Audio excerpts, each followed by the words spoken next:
बिस्मिल्लाहिर्रहमानिर्रहीम। अस्सलाम वालेकुम नादरीन, आप यूट्यूब चैनल देख रहे हैं। मैं इमरान खान हूँ। आज पाकिस्तान तहरीक इंसाफ का जलसा है लाहौर में। एक बहुत बड़ा दिन है क्योंकि लाहौर में पाकिस्तान तहरीक इंसाफ कोई बहुत लंबा अरसा हो गया, वो जलसा ही नहीं कर पा रहे, रैली भी नहीं कर पा रहे। लोग अपने तौर पर निकलते हैं, लेकिन पूरा इलेक्शन हुआ 2024 का, कोई जलसा जुलूस नहीं करने दिया गया। पाकिस्तान तहरीक इंसाफ को इस शहर में एक झंडा उठाने तक की इजाज़त नहीं थी। इस तरीके से इस पार्टी को दबाया गया। फिर भी इस शहर की तमाम सीटें पाकिस्तान तहरीक इंसाफ ने जीती, सवाए एक सीट छोड़ के। एक सीट जो है वो PMLN ने जीती हुई है, बाकी सारी सीटें यहां पे कौमी असम्बली की वो जीती हैं पाकिस्तान तहरीक इंसाफ ने।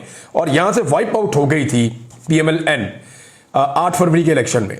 लेकिन आप सब ये जानते हैं कि 9 फरवरी को क्या हुआ। 8 फरवरी को रात गए, फिर एक कार्रवाई शुरू हुई, वो 9 फरवरी को चली। फिर फॉर्म 47 के ऊपर जो है वो नवाज शरीफ को भी जितवा दिया, मरियम को भी जितवा दिया, हमजा शहबाज को भी जितवा दिया, फलां भी जीत गया, डिमकाम भी जीत गया। इन्होंने सारी फतह अपने नाम कर ली और वो जाली किस्म की एक जीत है। उसके बाद ना दो चीजें तय पा गई थी। जब ये कार्रवाई डाली गई फॉर्म 47 वाली, तो दो चीजें तय पा गई थी। नंबर एक, कि पाकिस्तान तहरीक इंसाफ को अवामी पावर शो नहीं करने देना, क्योंकि जिस वक्त ये बाहर निकलेंगे, पावर शो करेंगे, तो दोबारा से ये ताकत पकड़ेंगे और ये तासुर बनेगा कि इनको जबरदस्ती हराकर बाहर किया गया है। तो वो जो ताकत है अवाम की, वो शो नहीं करने देनी पाकिस्तान तहरीक इंसाफ को। और उस वक्त से लेकर अब तक आप ये देखें कि पंजाब में तहरीक इंसाफ को एक भी जलसा नहीं करने दिया जाता। जहां पे वो जलसा करने जाते हैं, पूरे जिले की पुलिस, आसपास के इजला की पुलिस पहुंचा दी जाती है, कंटेनर लगा दिए जाते हैं। दूसरा जो फैसला किया गया था वो ये था कि कुछ भी हो जाए, तहरीक इंसाफ को अब कोई जिमनी इलेक्शन नहीं जीतने दिया जाएगा। और उसके लिए जैसी मैनेजमेंट होती है वो आपको सारा आइडिया है कि पहले से चीजें तय की हुई होती है कि कैसे कैसे हमने कहां पे काबू करना है, जाली वोट कैसे पड़वाने हैं, जाली वोट, जाली फॉर्म 45, जाली फॉर्म 47 हमने कैसे बनाने हैं।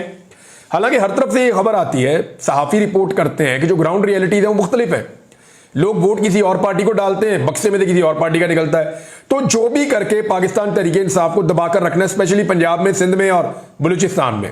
KP में तो तहरीक इंसाफ ने अपनी हुकूमत बना ली, उन्होंने लड़ के अपना रिजल्ट ले लिया। बाकी जगहों पे तहरीक इंसाफ के लोग अपना नतीजा नहीं ले सके।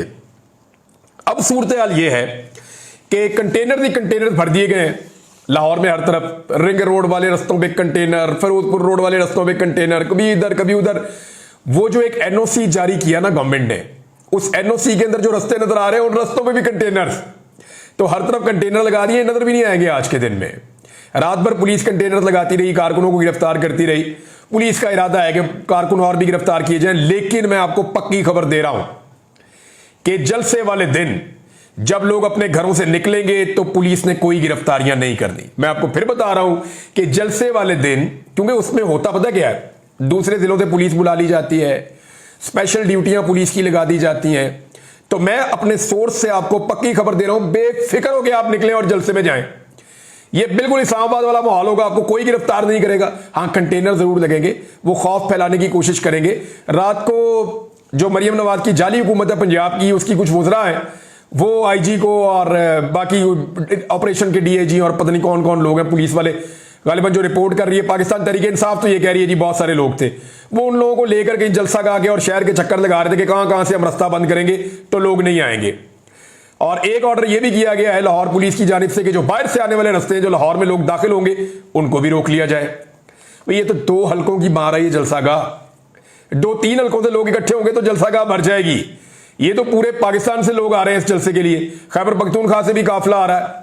अली अमीन गंडापुर साहब से मेरी बात हुई, उनके भाई से, वो कह रहे हैं जी हम भी जा रहे हैं। खैबर पख्तूनख्वा से लोग जाएंगे, पंजाब भर से लोग आएंगे, सियालकोट से लोग आएंगे, गुजरावाला से लोग आएंगे, फैसलाबाद से लोग आएंगे, लोग मुल्तान से आएंगे, कसूर से आएंगे। तो हर तरफ से आगे जलसागाह की तरफ जाएंगे, जलसागाह तो भर जाएगी, प्रॉब्लम ही कोई नहीं है। और ये कंटेनर लोग उठा के फेंक देंगे। सुबह आप देखेंगे मनाजिर कि लोग धक्का लगाएंगे और कंटेनर्स कहीं दिखाई भी नहीं देंगे।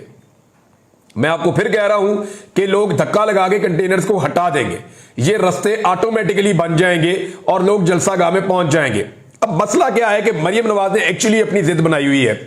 अजीब टिकटॉकर्स की हुकूमत है, बेवकूफ किस्म की है, नीम पागल किस्म की हुकूमत है। यानी इनको समझ ही नहीं आ रही जो हरकतें ये कर रहे हैं कल को ये इनके गले पड़ जाएंगी।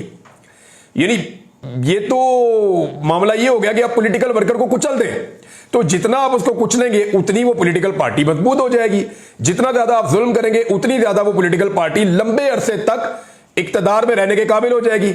और ये हमें होता हुआ दिखाई भी दे रहा है। इस हुकूमत के पल्ले कख नहीं बचा।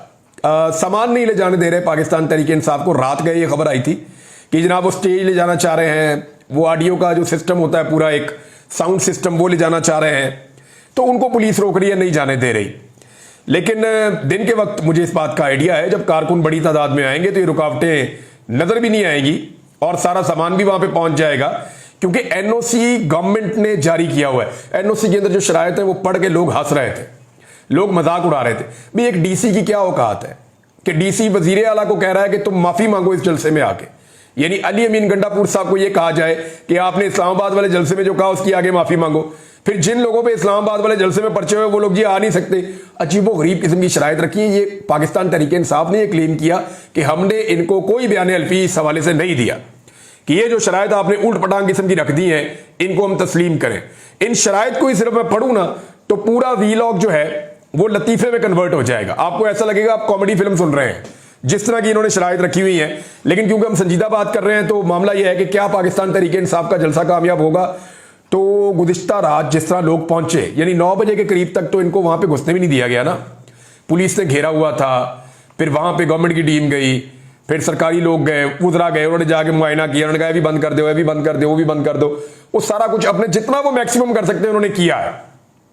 लेकिन अब आज के दिन में गिरफ्तारियां हो सकती हैं तो जी बात यह है कि नहीं हो सकती। इक्का दुक्का गिरफ्तारी मैं कुछ नहीं कहता, लेकिन बड़े पैमाने पर गिरफ्तारियां उसके लिए पहले तैयारी करनी पड़ती है। आंसू गैस की बंदोबस्त करना पड़ता है, लाठी चार्ज का बंदोबस्त करना पड़ता है, रिजर्वें जो है वो तैयार करनी पड़ती हैं। बाकी तमाम पुलिस को कहा जाता है कि आपको वहां लगाया जाएगा।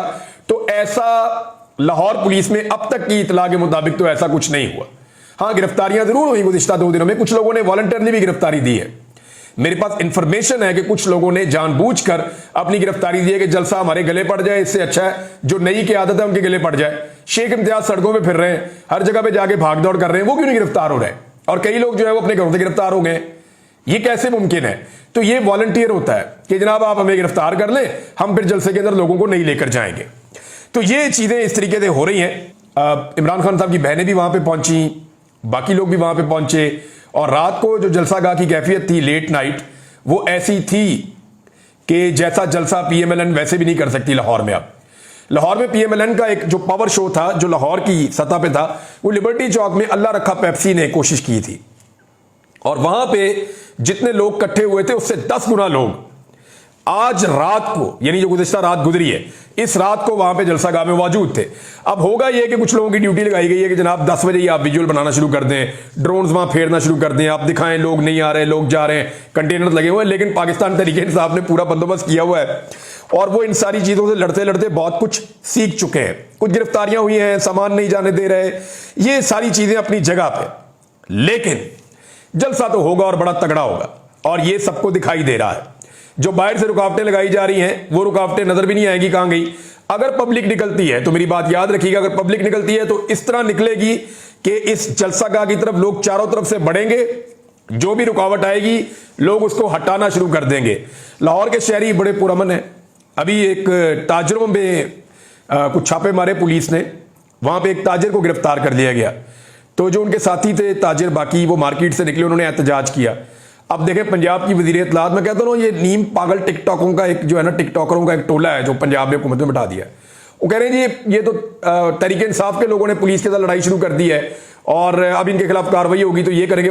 भाई वो ताजरों का बंदा गिरफ्तार कर लिया, उन्होंने बेचारों ने एहतजाज नहीं करना तो और क्या करना है। तो हर चीज उठाकर पाकिस्तान तहरीक इंसाफ पे डाल देना ये इनका वतीरा है, क्योंकि इनको खौफ बहुत ज्यादा है। मैं आपको बताता हूं, जब 1857 की जंगे आजादी हुई ना, यानी अंग्रेज के खिलाफ लड़े थे 1857 की जंगे आजादी में, तो उसमें मुसलमान बड़ी शिद्दत के साथ इस लड़ाई के अंदर शामिल हुए थे।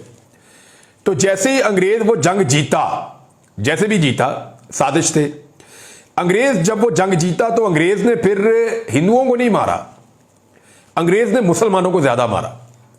आपको पता उसकी वजह क्या थी? उसकी वजह किताबों में लिखी हुई है। उसकी वजह यह बताई जाती है कि एक तो उन्होंने इक्तदार मुसलमानों से छीना था, दूसरा वो मुसलमानों से डरते थे।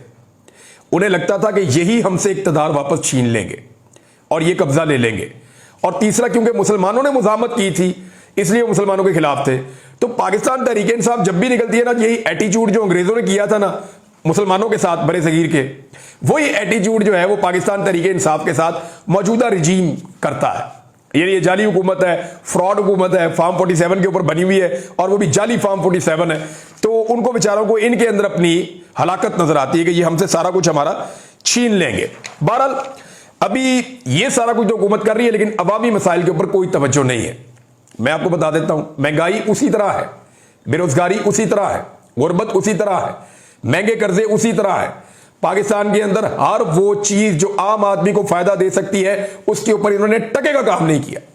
जितनी मेहनत इन्होंने आईनी तरमीम के लिए की है ना, और जितने चक्कर इन्होंने फजलुर रहमान साहब के दरवाजे पे लगाए हैं, ये उससे आधी से आधी मेहनत अवाम की फलाह के लिए करे ना तो शायद अवाम को कोई फायदा भी हो जाए। लेकिन इनकी सारी की सारी मेहनत एक चीज पे हो रही है कि जाली इख्तिदार मिल तो गया है, अब उसको तूल कैसे देना है, उसको लंबा कैसे चलाना है। और उसके लिए जो सबसे मेन चीज है, नंबर 1 इनको करनी पड़ेगी, इमरान खान को अंदर रखना है। कानूनी तौर पे तो रख नहीं सकते, अब जबरदस्ती रखा हुआ है। नंबर 2, पाकिस्तान तहरीक इंसाफ को एहतजाज से और अपना हक मांगने से रोकना है। कोई तहरीक खड़ी ना हो, लेकिन तहरीक जो है ना वो अचानक ट्रिगर हो जाती है। जितना लोगों के ऊपर उन्होंने जुल्म किया है, इनको आइडिया ही नहीं है कि किस वक्त पाकिस्तान में क्या हो जाएगा। अब नाज़रीन, काजी फायद ईसा साहब के हवाले से मुझे आपको एक बहुत इंपॉर्टेंट चीज बतानी है। ये बात है मार्च 2022 की, जब इमरान खान साहब की हुकूमत थी। और उस वक्त काजी फायद ईसा साहब ने कहा था कि जो ऑर्डिनेंस जारी किया जाता है ना, वो बहुत ही इमरजेंसी में जारी किया जाता है, और जो पार्लियामेंट है ना उसकी वक़्त खत्म हो जाती है कि वो कानून साजी नहीं कर रही, ऑर्डिनेंस जारी किए जा रहे हैं। ये काजी फायद ईसा साहब का अपना कहना था आज से 2 साल पहले।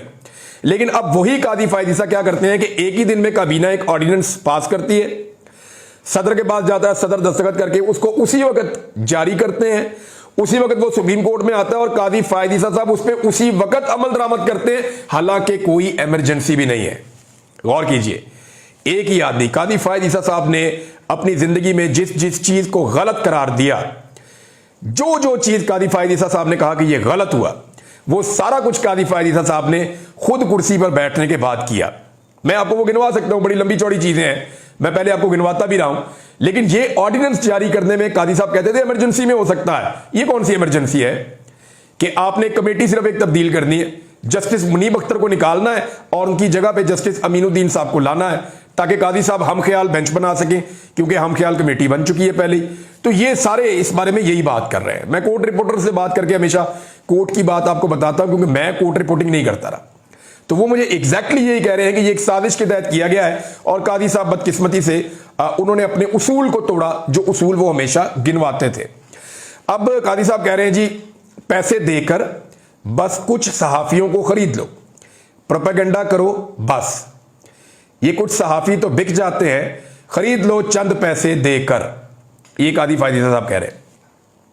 हुआ ये, काजी फायद ईसा साहब ने अदालत में एक खातून की बेइज्जती की। वो व्हील चेयर पे थी, उनको जब बाहर निकाला गया, बेइज्जती सहाफी कह रहे कि बेइज्जती हुई उनकी, तो सहाफी भाग के उस खातून के साथ बाहर निकले। गालिबन उस मौके पर काजी साहब ने यह बात की। अब मामला यह है कि थोड़े दिन पहले अली अमीन गंडापुर साहब ने भी इससे मिलती जुलती बात की थी, लेकिन अली अमीन गंडापुर के बाद तो सहाफियों ने नाच नाच के घुंघरू तोड़ लिए थे। नाम लो, बताओ वो कौन है, हम नाम सुनना चाहते हैं, हमें सबूत दो कि कैसे पैसे लिए, किससे पैसे लिए। कोई पूछेगा काजी फायद ईसा साहब से? है किसी में जुर्रत?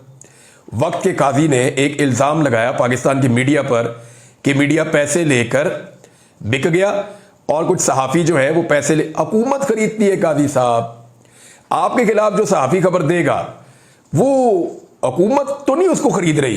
क्या आपको लगता है कि यानी इस वक्त जितनी जमातें सहाफियों को खरीदने में मकबूल हैं, या सहाफियों को फायदे देने में मकबूल हैं, या सहाफियों को ओहदे देने में और प्लॉट देने में मकबूल हैं, वो सारी जमातें तो काजी साहब आपके साथ बड़ी जुड़ी हुई हैं। तो क्या ये जमातें आपके खिलाफ इन सहाफियों को खरीद रही हैं? मेरा सादा सा सवाल है। या जेल में बैठा हुआ एक आदमी खरीद सकता है? वो कैसे खरीद सकता है? तो मेरे ख्याल में काजी साहब को जरा नाम भी ले लेने चाहिए, बता देना चाहिए। अगर कोई और नहीं पूछ रहा तो चलिए मैं ही कह देता हूं, बता दें किस किसने पैसे लिए, ताकि काजी साहब के ऊपर केस किया जा सके बाद में, या उन्हें पूछा जा सके कि काजी साहब जनाबे अली आपने नाम ले लिए, सर बताएं कोई सबूत हैं तो।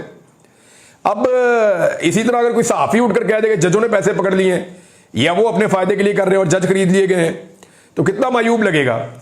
तो इसलिए जो है वो कादी फायद ईसा साहब की गुस्सा जो है वो समझ आता है।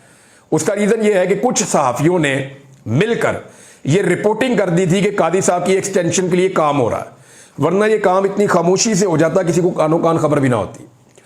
तो उन सहाफियों के ऊपर गुस्सा तो ऑब्वियस है कि जनाब वो सहाफी क्यों है, वो कौन होते हैं जिन्होंने कादी साहब के वक्त से पहले एक्सटेंशन की कहानी को खोला और उसके ऊपर रोला डाल दिया। बहरहाल मैं इसको यहां रोक लेता हूं इस मामले को, क्योंकि मुझे इतना ही कहना था। बहरहाल चीफ जस्टिस ने जस्टिस मुनीब को हटाकर जस्टिस अमीनुद्दीन को 3 रुकनी कमेटी में शामिल कर दिया है। अच्छा, कादी साहब ऑर्डिनेंस के बारे में जो कहते थे एग्जैक्टली मेरे पास लिखा हुआ भी आ गया। कहते थे ऑर्डिनेंस लाना पार्लियामेंट की तौहीन है, ऑर्डिनेंस सिर्फ हंगामी मामलात में जारी किए जा सकते हैं। ऑर्डिनेंसेस के शदीद नाकिद कादी फायद ईसा का प्रैक्टिस एंड प्रोसीजर ऑर्डिनेंस पर फौरी तौर पर अमल दरामद। क्या जस्टिस मुनीब को कमेटी से निकालना हंगामी मामला था? बिल्कुल नहीं था। अच्छा, बिलावल की मजबूरी पे मौला बख्श चांडियो साहब पाकिस्तान पीपल्स पार्टी के अहम रुकन है, उन्होंने कहा कि मैं ईमानदारी से कह रहा हूं कि बिलावल का ये जुमला हमारी मजबूरी है, ये बड़ा कीमती जुमला है। इस जुमले ने पाकिस्तान के सियासी अमल पर सवाल उठा दिए हैं। यानी अब पीपल्स पार्टी मान रही है कि जी हम मजबूर हैं, परेशान हैं और मजबूरी में ये काम हम कर रहे हैं, ये गंदा काम हम करना नहीं चाह रहे थे, तरमीम वाला। फिर मौलाना फजलुर रहमान साहब के कुछ स्टेटमेंट है, मैं एज इट इज आपको पढ़ के बता देता हूं। उन्होंने कहा हर ऐसी तजवीज को मुस्तरद कर दिया है जो बुनियादी इंसानी हुकूक की नफी करे। आर्टिकल 8 का मामला है। आर्टिकल 8 ये कहता है कि कोई भी ऐसा कानून नहीं बन सकता जो बुनियादी इंसानी हुकूक से मुतसादिम हो, यानी जो इंसानों के बुनियादी हुकूक है उनको आप नहीं छेड़ सकते। तो ये आर्टिकल 8 को छेड़ने जा रही थी हुकूमत कि इंसानों के जो बुनियादी हुकूक हैं शहरियों के, उनको भी गसब करने जा रहे थे। तो बहरहाल ये आर्टिकल 8 ने मना किया हुआ, उसका हवाला भी दिया। जस्टिस मंसूर अली शाह साहब ने एक केस के फैसले में ये बात भी की कि ये नहीं हो सकता। और दूसरी एक और चीज है कि जब भी कोई एक्ट लाया जाता है या कानून बनाया जाता है तो उसका इतलाक उसी दिन से होता है, पीछे से नहीं होता। अब ये एक नया कानून बनाकर कहें कि जनाब जो 8 फरवरी 2024 को इलेक्शन हुआ है इसका इतलाक उस तारीख से होगा, तो वो नहीं हो सकता, वो मुमकिन नहीं है। अदालत इस चीज को उड़ा देगी। फजलुर रहमान साहब ने मजीद कहा कि हाई कोर्ट के जजेस का जो तबादला है वो निजाम को मुतासिर करेगा। मेरे हक में फैसला नहीं दे सकेगा तो फौरन तबादला कर दें या केस किसी दूसरे जज को दे दें। ये चीजें निजाम को मुतासिर करेंगी। कई दहाइयों से देख रहे हैं मफादात का लेन देन हमारी सियासत बन गई है। मुजव्वदा आईनी तरमीम का मकसद सिर्फ हुकूमत को तहफ़्फ़ुज़ देना था। आईनी अदालत के क़याम में भी बदनीयती नजर आ रही है। एक वक्त था जब लोग फौज के खिलाफ बात सुनने को तैयार नहीं थे, अब लोग फौज के हक में बात सुनने को तैयार नहीं है। ये जनाब मौलाना फजलुर रहमान साहब के स्टेटमेंट्स हैं, मैंने आपके सामने रख दिए हैं। और एक चीज और है जो सलमान अकरम राजा साहब ने कही, उन्होंने कहा कोई लंदन प्लान है, इसके तहत 10 साल का मंसूबा है जिसके तहत पाकिस्तान के अवाम को खामोश करना है। उनकी जमहूरी लगन और जमहूरी वाबस्तगी जो इमरान खान और पीटीआई के साथ है उसे नेस्तो नाबूद करना है। और जवाब ये दिया जा रहा है कि ऐसा करने से मुल्क बहुत तरक्की करेगा। बड़े बड़े दानिश्वर कहते हैं करप्शन से मुल्क को कुछ नहीं होता। खैर है, करप्शन होती रहती है।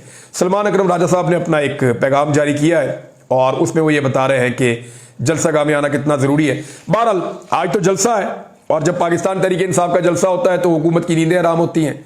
और जो कुछ हमने एक्टिविटीज देखी हमें आइडिया हो गया है। देखना यह है कि फस्तायत के आखिरी लेवल तक जाने के बाद भी मरियम नवाज और उनकी टिकटॉक वाली हुकूमत पाकिस्तान तहरीक इंसाफ के जलसे को नाकाम कर पाएगी। और भरपूर फस्तायत का सामना करने के बावजूद क्या तहरीक इंसाफ कामयाब जलसा कर पाएगी? देखते हैं, थोड़े घंटों में पता चल जाएगा। अब तक के लिए इतने, अपना ख्याल रखिएगा, अपने चैनल का भी। अल्लाह हाफ़िज़।